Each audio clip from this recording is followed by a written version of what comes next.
a new premier, Li Qiang, was installed as a new premier, and he was at the annual legislative session.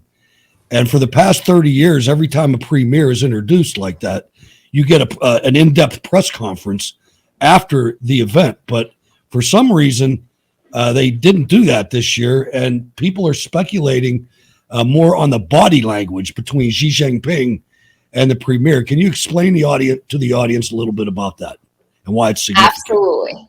Yeah, absolutely, Hutch. In fact, that I just want to start with you look at the previous stories of what a former premier has. The former premier was died accidentally and reported to be dead of a sudden heart attack. Right. And the CCP never gave out a very clear answers of why the former premier was dead.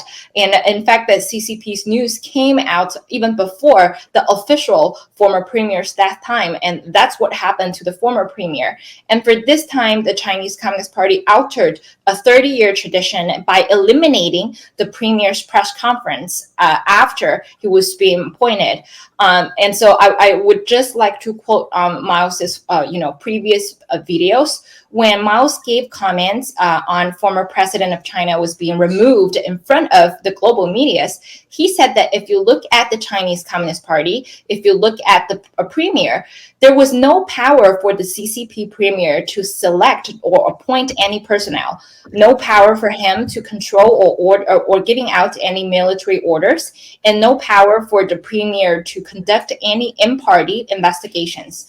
And that being said, the premier is almost a very superficial image, making it as a premier, and the power of the Chinese Communist Party is centralized with the Xi Jinping, with the dictator, and with the people he trusts, right? And so today, what we saw is that the CCP almost does not have any Politburo. It only has the Xi power. The dictator Xi is on the top, and the power is being centralized to him.